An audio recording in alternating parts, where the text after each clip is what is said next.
Hi everyone, welcome to Know Your MIP number 9, where we get to know more about the MIPs, so the maker improvement proposals that are actually proposed to the maker community, and where we can discuss the mechanisms and the team behind. In this case, we have Yaron and part of his team. I'm sure he's going to do an introduction, and we're going to be discussing how B.Protocol would like to be integrated into Maker and the utility about that. So yeah, Yaron, Aitan, if you want to take it away. Thank you, Joan, and let me share my screen. So I also have some introduction slide at the end of the talk, but just quickly introduce myself. So I'm the founder and lead developer of B.Protocol. Previously was CTO of Kyber Network. Aitan is head of ecosystem in B.Protocol. And yeah, let me start.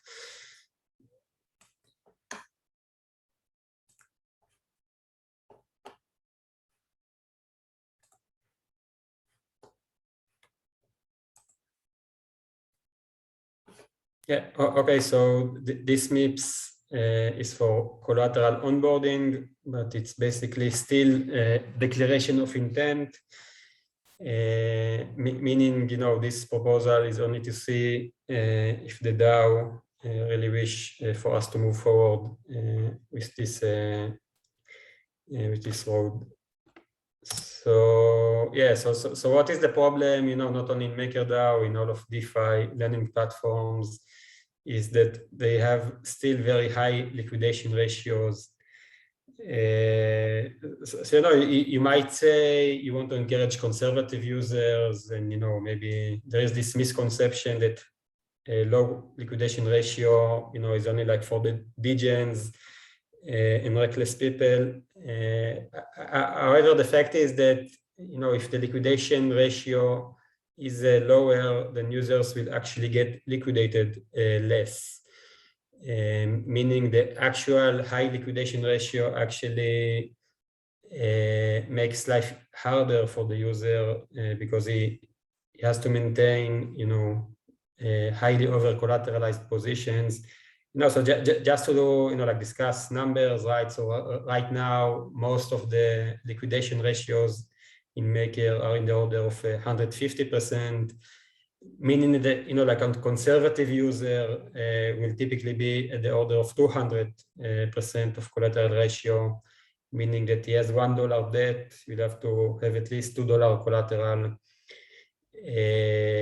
While if you lower it down, then, like a typical user will only have, I don't know, like maybe 50% of her collateral and still will not get liquidated when price changes. So users in general don't like higher liquidation ratios, and it has direct effect on DAI circulation, how hard it is to mint DAI, manage your DAI position. It also has a direct effect on the fees that a platform, not only MakerDAO, can capture from the user, because the service or the product is less attractive, and in general, the result is low capital efficiency, both in Maker and all over DeFi.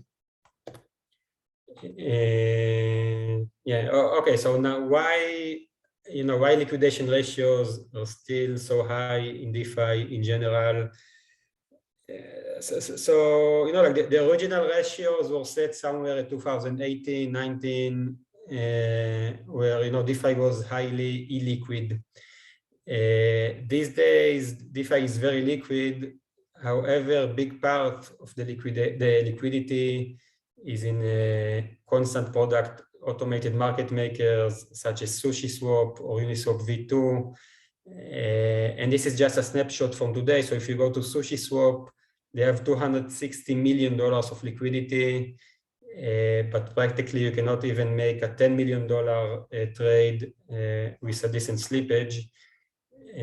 So we see here that this $10 million trade will result in 7% slippage.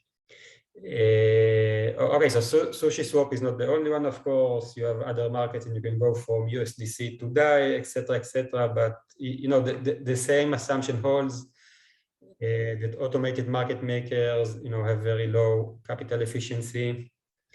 Okay, so now what about Uniswap V3? And maybe also Curve V2, you know, so now there is a trend of offering concentrated liquidity market makers. So in these platforms such as Uniswap V3, you know, we see that if the market moves a bit, the liquidity will get depleted.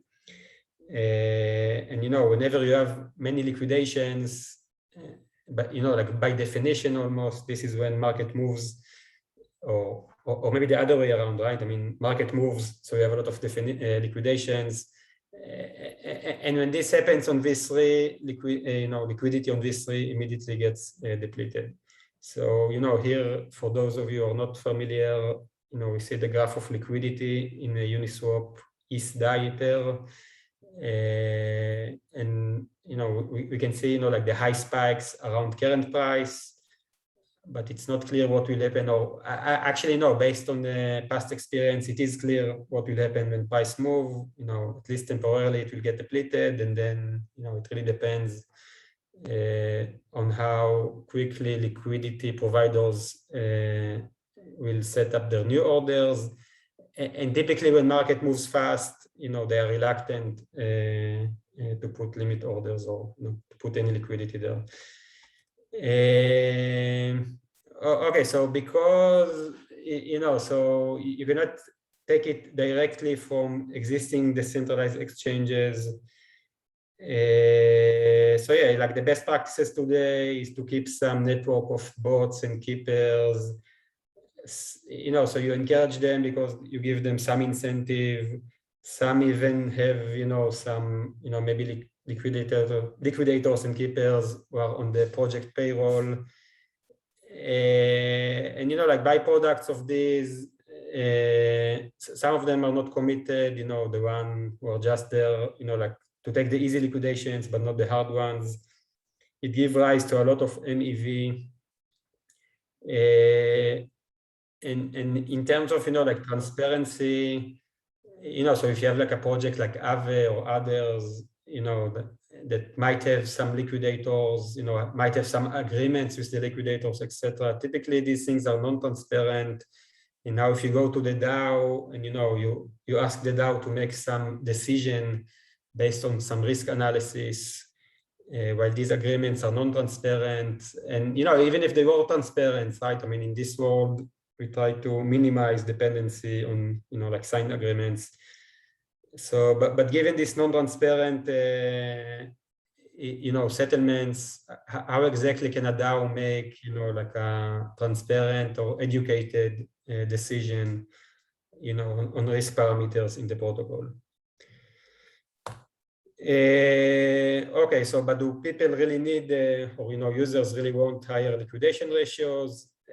Then yeah, I mean, if you look at traditional finance, you know, traditional crypto finance, in volatile days, you know, traders are willing to pay over 100%, you know, like yearly API or yearly stability fee just to long ETH-USD, which is basically kind of the same service that Maker offers. While, you know, in Maker, the current interest is around 3%, and in EC, for example, it's only 0.5%. So, you know, it's not like with B.Protocol tomorrow Maker will be, right? I mean, as popular as Bybit and others, and it's not like, you know, we plan to immediately offer X100 leverage, but there is a utility for, you know, for better collateral ratios.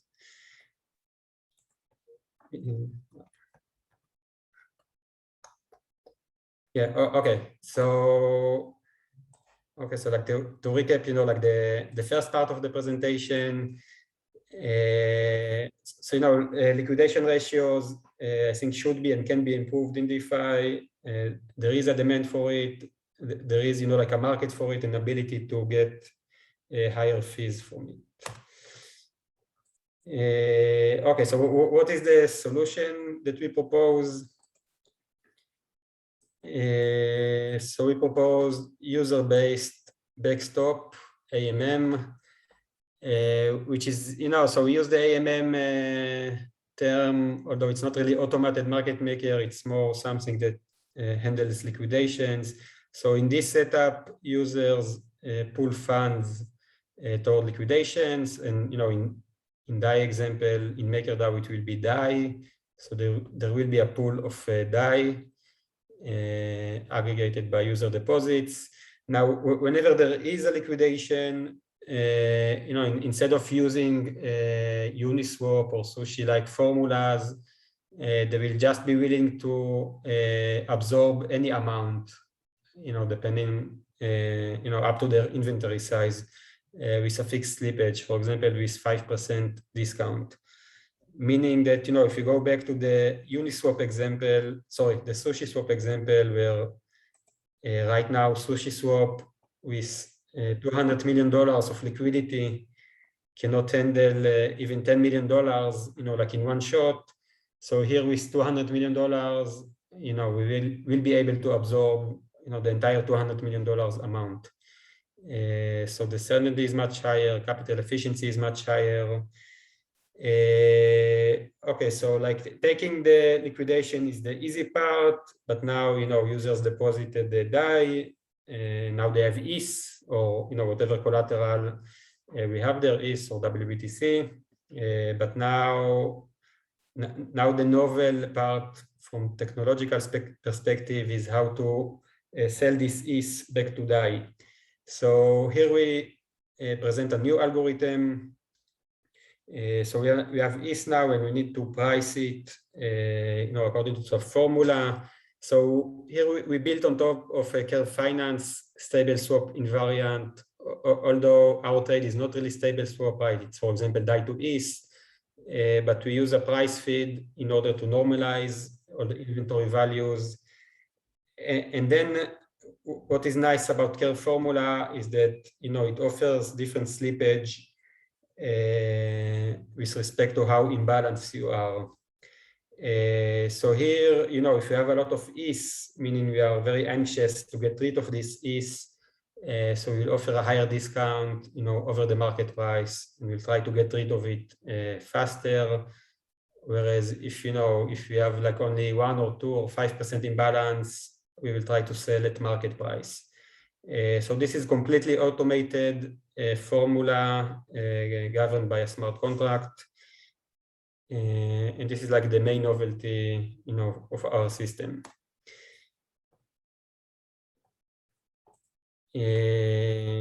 Now diving in a bit more.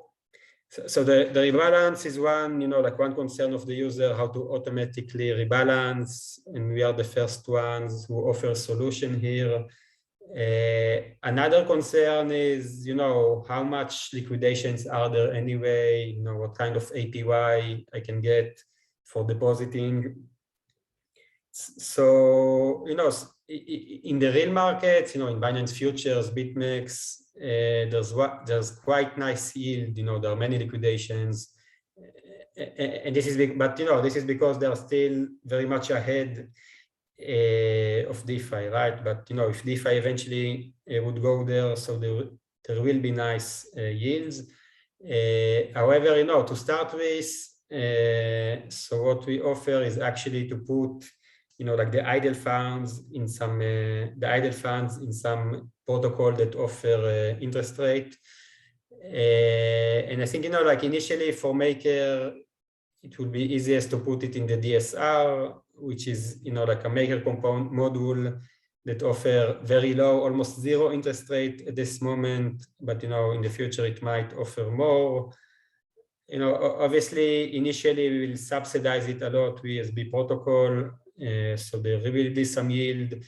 And then over time, we can consider, instead of just using the DSR, to use maybe Wi-Fi or other platforms, which might be more risky, however, offer higher yield. Okay, so we have a pool of DAI, aggregated by or deposited by many users. And now what we offer is to change, for the collateral, for this collateral, we try to onboard to change the liquidation process. So right now, Maker has a dog component that whenever it bites or actually barks, it just sends it to some Dutch auction. So in our proposal, instead of sending it to an auction, it will use the inventory user pooled. Okay, so it will take the DAI from the DSR, the DAI that users, only users who deposited via B.Protocol, not any DSR deposit. It will use it for byte. It will take ETH according to a discount, according to a price feed, like with the medianizer price feed of Maker.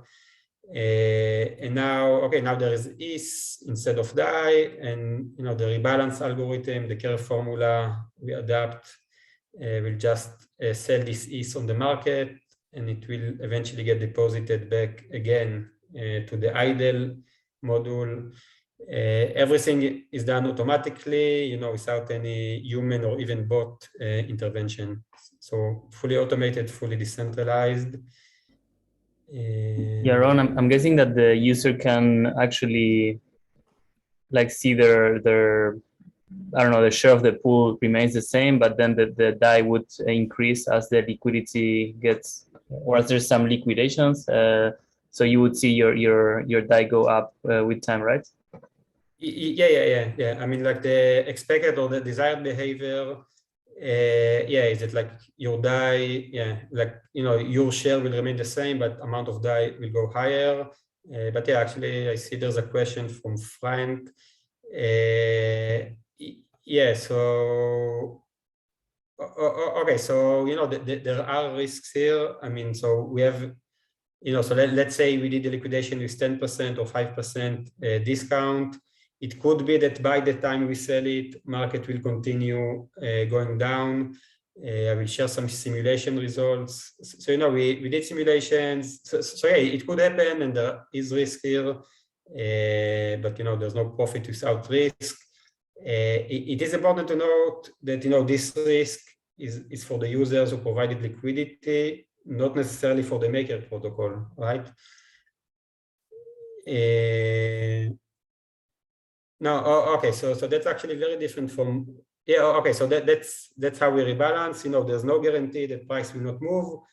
We have some simulation that shows that in average, or not only on average, we simulated on very volatile periods of time. This is profitable, but yeah, there is risk.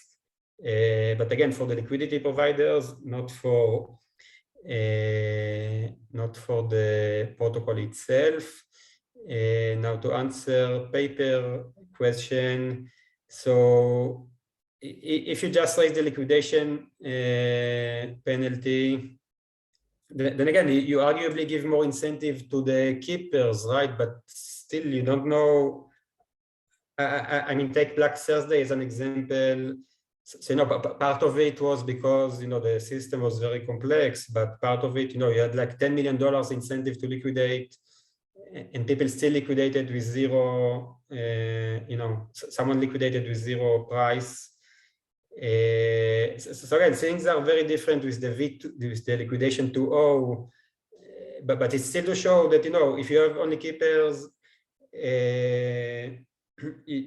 which are eventually, so you have few bots out there, so they may or may not, execute.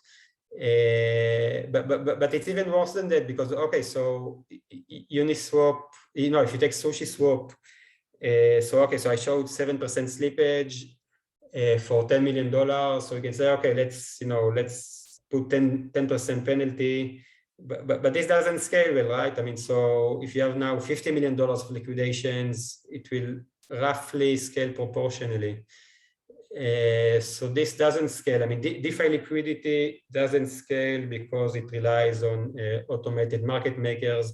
So even if you do offer, very high penalties, eventually sushi liquidity will get depleted. Arbitrage bots will not be able to do arbitrage. If you have some I don't know, very big traders with a lot of inventory that will be willing to absorb it, then this could save the day, right? But I don't know if you really have it.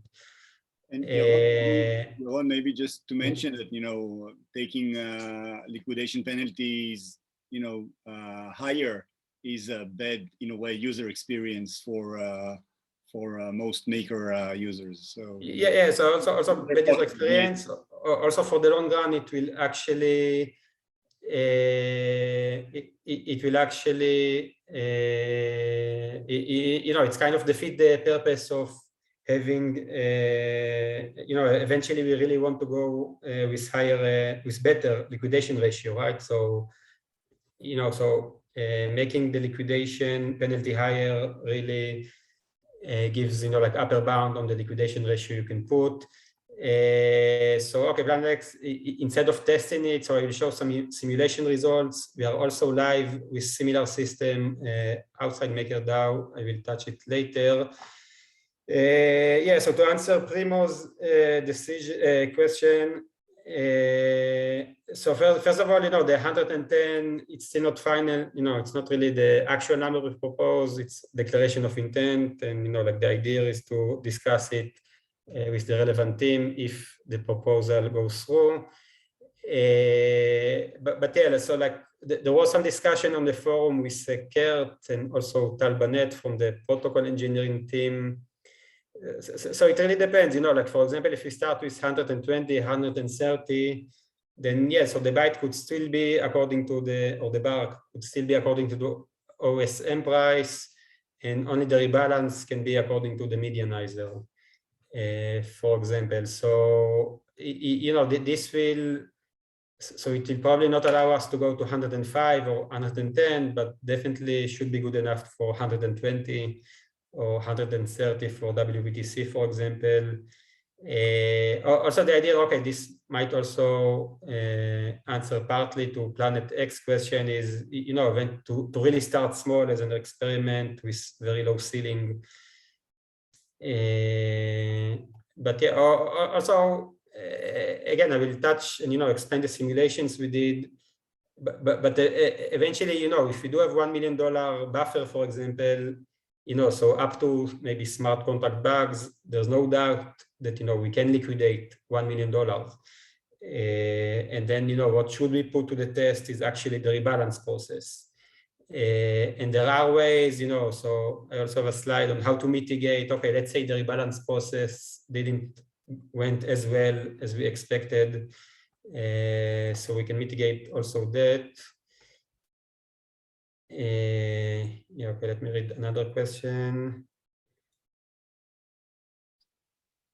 No, so no, so here user does not really give a monopoly, but rather MakerDAO protocol give a monopoly for a specific collateral type, you know, like for a new collateral type.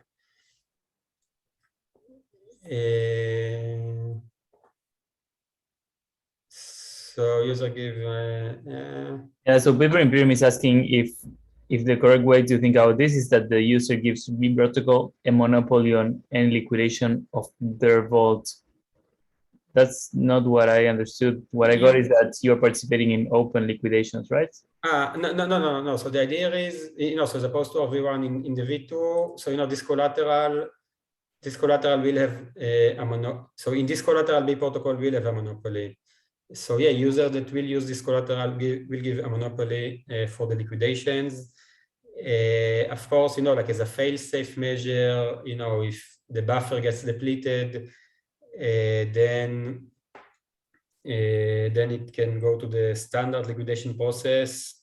But then, you know, then it's also riskier. So, you know, we'll show some simulations and mitigation steps on, you know, how to make it more secure. But basically, yeah, there will be, or, you know, we do ask for a monopoly for this collateral type. And Yaron, is there sorry, the last question is there any way of maybe instead of putting the DAI into the DSR, putting it somewhere where it yields a bit more yeah. So technically, definitely. Oh, 1 second, my kids are back. Yeah, so technically, definitely, and like in the future, instead of the DSR, we plan to use Wi-Fi or other protocols. But there's like a trade-off here on how, like what is the trust level of, like MakerDAO has for these protocols. So we really offer that, like we start with the DSR and, we will subsidize it a bit. But yeah, like for the long run, put it in Wi-Fi, maybe in Compound would make more sense. Basically, it's idle funds, just waiting, because liquidation doesn't happen all the time. Definitely not with all the amount which is, being deposited. So, just keeping this pool, just sitting idle with no, and currently the DSR is very low interest rates. So there are, of course, as Joe mentioned, other options. But, if we want to test it kind of, in a gradual way, so maybe this is something we can have, later. Yeah. Yeah. Okay. So, so Primoz is asking if it's fair to say that the vault maximum debt size related to the DAI deposited. Yeah. Okay. So Primoz, we can ensure. So yeah, it is related, and obviously not one-to-one, but linearly related, or maybe super linearly. No, but we can actually guarantee that, because the idea is that user will lock their funds for some time period. We could have some, we could block or withhold withdrawals. And then the only way that the DAI in the buffer, that the DAI quantity will go down in the buffer is only upon liquidation events.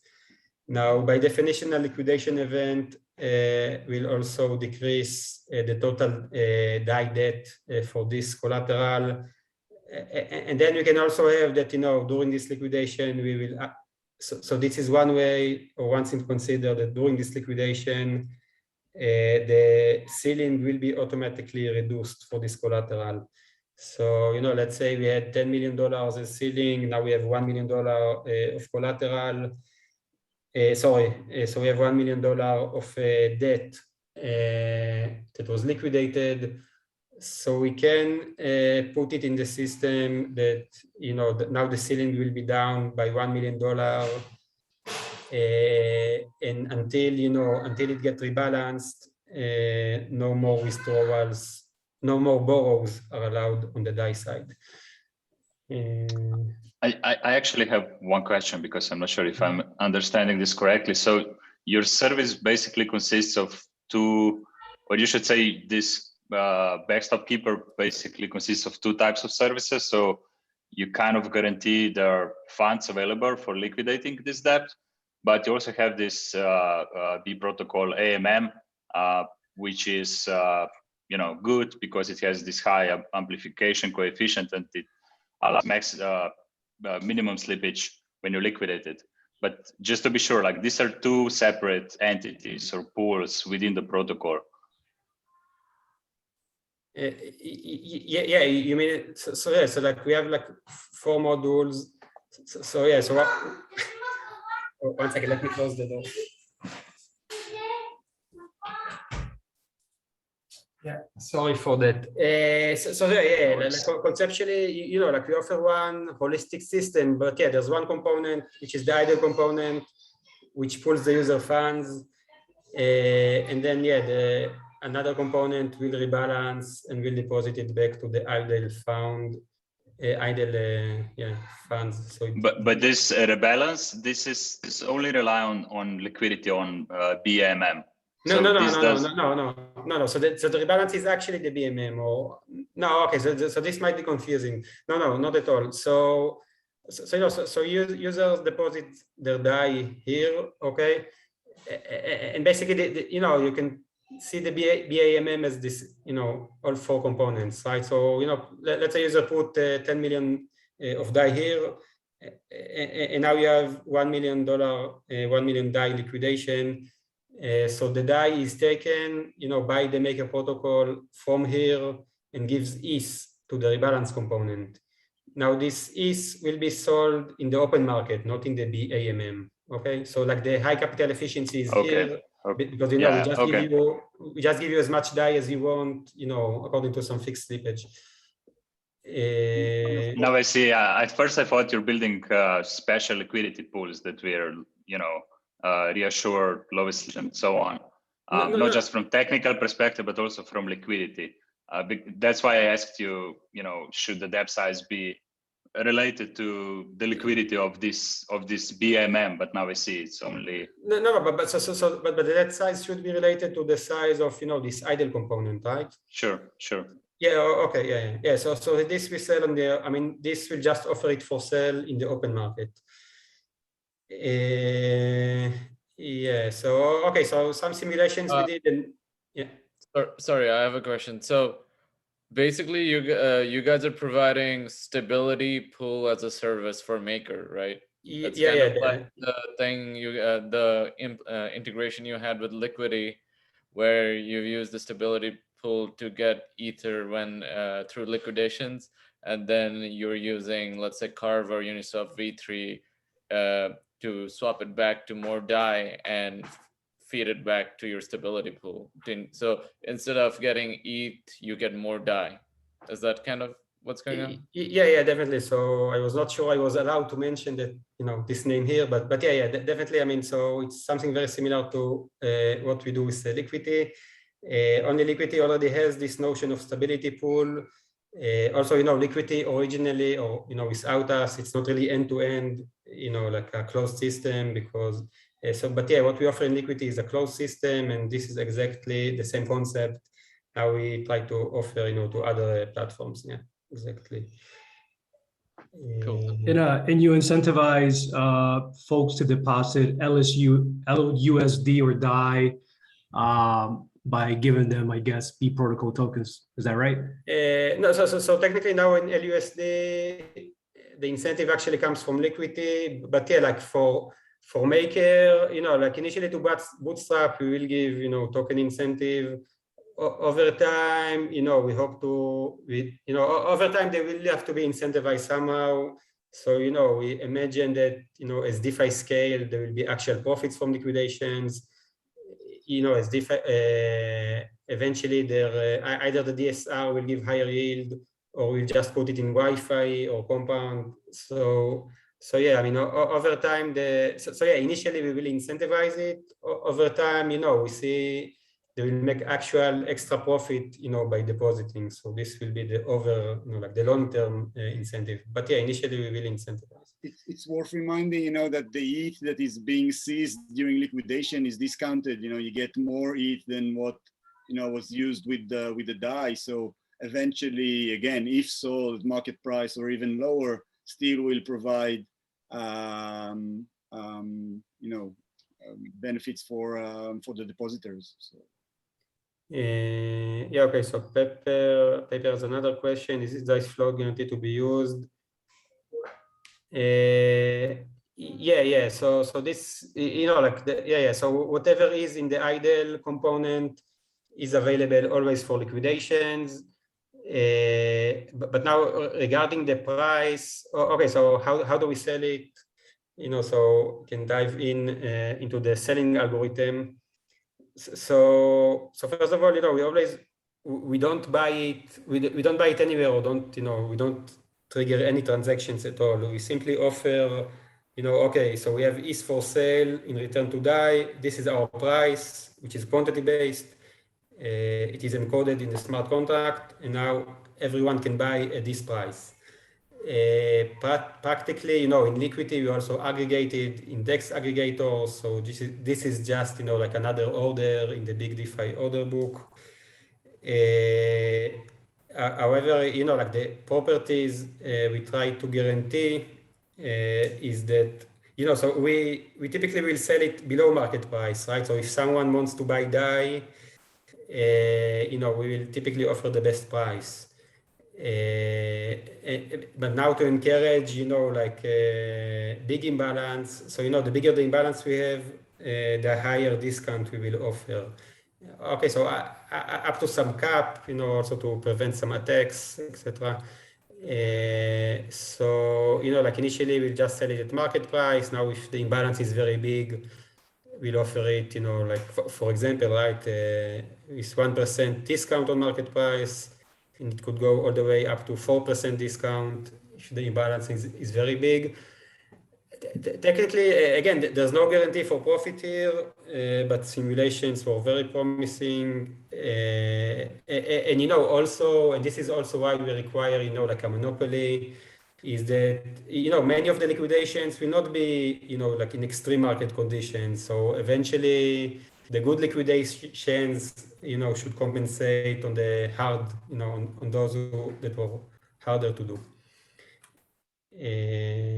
Yeah, so and this is explained, in more details in a white paper. So in order to simulate it, so because eventually we aim for higher leverage here, it was 105 liquidation ratio, which is not what we offer to start with. But with this amount of liquidations, like we didn't really simulate it on Compound or MakerDAO, because like the vision is that eventually it will be able to support much more than the current status quo. So we simulated on Binance Futures, which had that month. So it was on months of April, which had around $1 billion of liquidations. So April was less volatile than May, but May actually had fewer liquidations because everyone got wrecked on April. You can see on the right-hand side that liquidations, are very unevenly distributed. You have a few hours here with $200 million of liquidations, and then you have days with very few liquidations. And now on the left-hand side, we deposit two scenarios. One is that, you have certain liquidity, which is only in constant product AMMs. And now we can, we can use only that for liquidations. And then the other bars are, okay, what if we would have used the BAMM, and we defined some model, for the rebalance. So we had very conservative model. Namely that rebalance will happen only when there is an arbitrage on Uniswap, where Uniswap has only $100 million. And a trade can happen. Okay, so here a trade can happen on Uniswap only once a minute. And here a trade can happen only once every 30 minutes on Uniswap, which kind of represents, the time the DeFi market will take to, bounce back from the liquidity crisis. And basically, so, we examined the couple types, 3 types of buffer sizes from 100 millions to 200 millions. So this show, like the upper graph, the upper line shows what would have happened without us, and Uniswap would have missed almost 50% of the liquidations in Binance Futures, while with B.Protocol it was very close to 0, to certain, so depending on the buffer size. Also here, if you take $1 billion of liquidations with 5% premium, so like the potential profits is in the order of, like $100 million, right? So again, it's not like we start by preparing ourselves to $1 billion of liquidations, right? But it is to show that, if the DeFi at a certain point would want to support it, and there will be actual need for it, then, making $100 million profit for $200 million inventory per month. Again, of course, it's kind of ideal scenario, right? But there's a lot of profits there, conceptually. Yeah. So now a question about the monopoly. Yeah. So the monopoly is, so monopoly or exclusivity. Priority might be the right word. Yeah, maybe priority. So, eventually we want to incentivize people to deposit in the idle pool. right now. So now if you give them only the hard liquidations, when market is really crashing, so they don't have much of an incentive, to contribute liquidity. But so by this monopoly or priority, so it's a bigger incentive for the liquidity providers. And we can think of other incentives, but like I think from political point of view, this will make the most sense, and this is like the most honest and fair scheme. And of course, needless to say that this architecture is open for everyone. Any user can deposit, any user can take part of the liquidity providing. Maybe also worth mentioning, that getting this priority as what we are aiming for is getting a vault, in either an ETH or WBTC vault, with lower liquidation ratio, which is kind of a unique feature in this vault, and is being enabled because of this backstop that is being proposed by the funds that the users are providing. So it's kind of on a risk-taking benefits, rewards kind of an equation. So yeah. Yeah. Okay. So what is it? In the MIP exactly. So first of all, it's declaration of intent. Also, declaring that like the final details will be eventually discussed with the team. Needless to say, the final implementation will also have to be approved by a DAO vote, etc. So right now, what we are looking is mostly like for a green light to push it forward. So what we offer is a new collateral, and like the exact collateral will be decided by the community.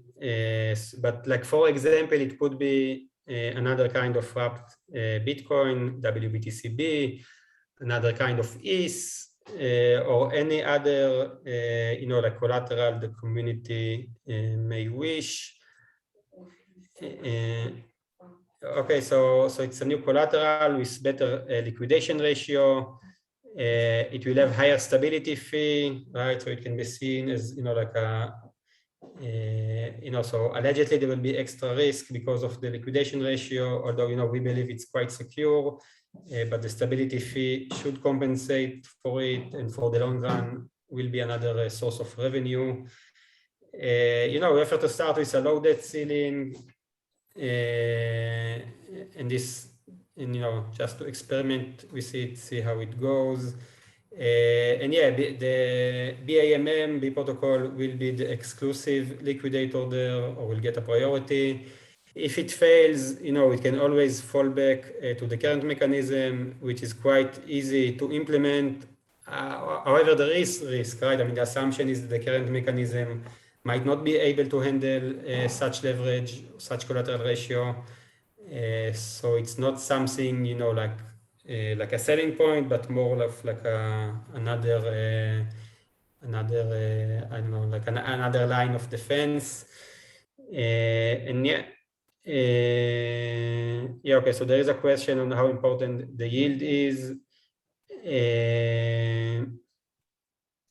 So we don't believe, no, okay, so I think, like in the very long run, I think the DSR is viable, not because of the DSR is great, but because, there will be liquidation profits. However, for the short run, the DSR is probably not desirable. But we will subsidize it, and let's first put to a test the rebalance component and all the others, and then maybe consider having putting more risk by using Wi-Fi or compound instead of the DSR.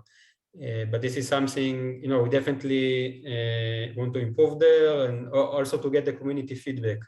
Now the concrete proposal, I think we explicitly mentioned the DSR, but again, details are very flexible depending on what the community will want. In terms of the fallback, how the fallback will work. So we'll have the dog, we'll have like another dog module for this collateral. Now the check is very simple. Let's say you have a half $500,000 liquidation, so you can simply check whether the idle component has $500,000. If yes, take it. If no, send it to the clipper, send it to the Dutch auction. So this is the fallback mechanism. And again, it's not a scenario we want to get to, but yeah, it's like another line of defense.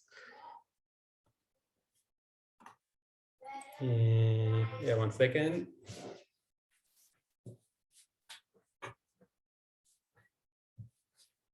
Yeah.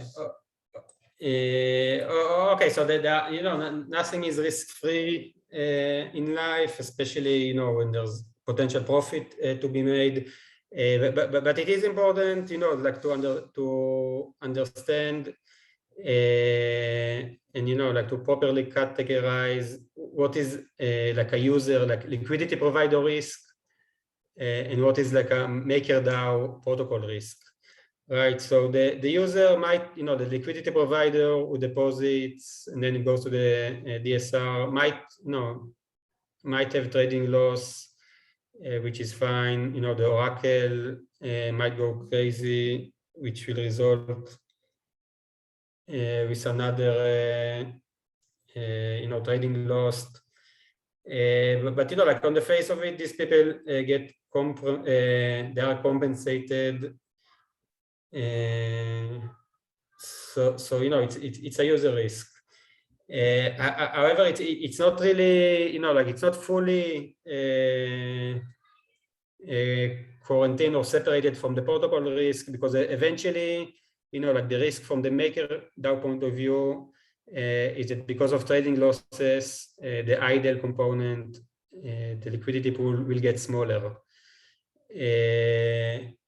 So here we offer some mitigations, and this is what we proposed in the discussion in the forum, because the protocol engineering team had some concerns. So here a mitigation could be to auto adjust the debt ceiling according to buffer size. So so let's say initially people deposited $5 million. Now there was, I don't know, trading loss, and now there's only $2 million from some reason. So so the ceiling for this collateral type could be automatically lower. Yeah, so these are the potential risks. Yeah, okay, so about B.Protocol, so we are live from October 2020. We actually had Maker integration, which I didn't mention because it will mostly confuse you guys, but this is still live.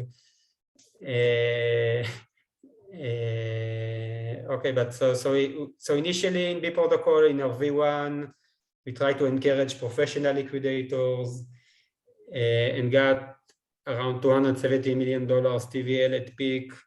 And back then we also proposed to have some kind of professional liquidators, I know Union or Protocol for a MakerDAO. However, we withdrew this proposal, and now we actually aim, like to make everything more democratic, like give more power to the people. Also because we believe we can get, like more liquidity, like from the people rather than professional liquidators. So this is our second version where we offer user-based liquidity. And yeah, and as it was mentioned before, so similar settings, but not identical, is already deployed. So with Liquidity, the project, which I'm not allowed to say the name. So it's actually live for only a couple of weeks, but already has 30 million in deposits. I didn't put it in the slides, but there are already some rebalance transactions I can show you. Like for small amounts, but still, and in this rebalance, what actually happened is that, there was some user just, he wanted to buy LUSD. So we offer the best price. So Paraswap aggregator sent in to our BAMM. Yes, so that's us. And yeah, if there are any more questions, we'll be happy to answer. Hey, Yaron. Pretty much. Oh, sorry, go ahead. Yeah, just a quick question. Speaking of liquidity, I saw that in one of the write-ups, they say that you guys are using the Chainlink price feed. Yeah. So that's that's for liquidity, and because also liquidity is using the Chainlink price feed. For maker, eventually it will be decided by consultation with the Oracle team, but probably would make more sense to use the medianizer, not Chainlink. But yeah, for LUSD we do use Chainlink. And I think as a backstop, real quick point, you said you use Gelato and Chainlink, right, as a backup. How would it work here? Yeah. Okay, so this is like like the core protocol.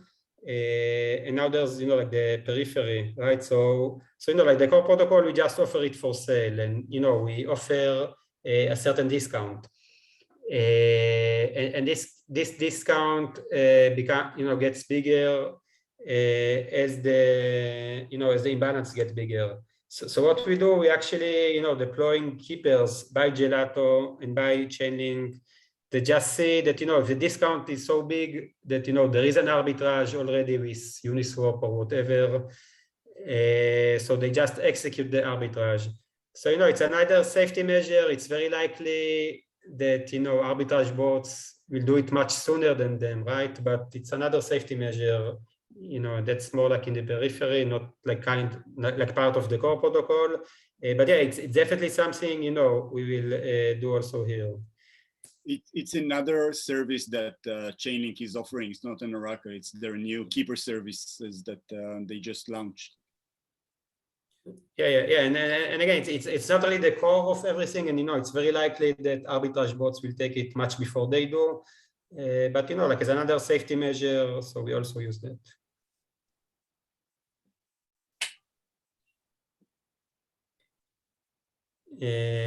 Yeah, okay, cool. So I don't know, Eitan, if you can quickly maybe paste a link to the forum discussion in the chat box.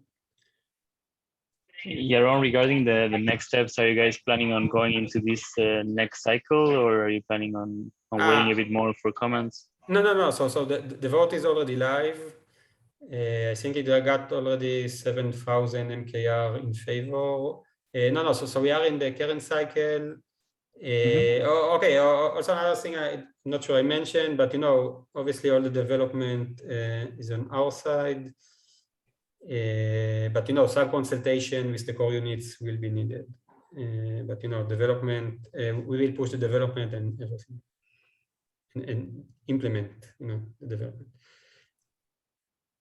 Nice. Yeah, and the vote is live. Like for, I think there's still 12 more days for it to go. Good. Are there any questions? We're almost at the top of the hour, so I want to be conscious of everyone's time. There's also another another call in 3 minutes with MIP6 for real world assets, so I'm not sure how many of the people here want to attend the other one as well. No, I just want to mention, so from risk side, I know the original intention was to lower liquidation ratio of these vaults. I think that's still the whole idea, apart from improving the liquidity efficiency or auction throughput. But it really depends on the oracles when it comes to barks. So not the medianizer that's used at settling auctions, but when triggering them.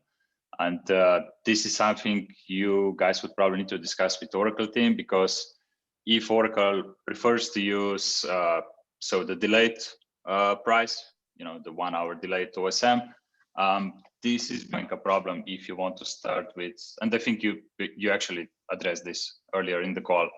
If you want to start with 120% liquidation ratio and having 1 hour delay, this could be already an issue.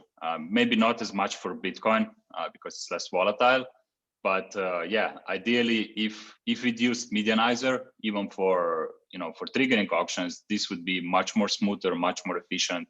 But because Maker, I believe, somehow prefers Oracle safety, this becomes then a bit of a friction point if you want to go lower on the liquidation ratio. Yeah. So that's a good point. And so like in the declaration of intent, so we do specify that it will be determined with the Oracle team. But like even just to start with, even 130 collateral ratio, for example, for Wrapped Bitcoin, WBTC-B, for example, it's still something that I think it's not available at this point, right? So we can start like very like flexible, I mean, for sure, because the whole it's not just about how frictionless auctions are, but about committed liquidators. So that's it's always a good point. It increases our auction throughput and reliance and liquidity. So this is definitely good.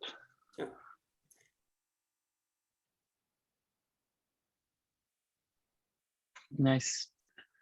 Yeah, just for anyone watching this offline, Yaron, what's the best way to contact you? I guess the forum, you're quite active there, or do you prefer, I don't know, Telegram or Discord or? So we have a community. No, so first of all, I'm available at the forum. We have community Discord. I don't know, Eitan, if for offline it wouldn't really help in the future. But we have a Telegram. We have this Twitter channel, Discord, and we're available everywhere basically. But for any specific questions specifically on this MIP, there is the forum proposal that we posted, and any comments over there will be replied. Sounds great. So thank you guys for presenting. It was really good and informative, and thanks everyone else for coming. Thanks, Juan, for having us here. And everyone Thanks everyone.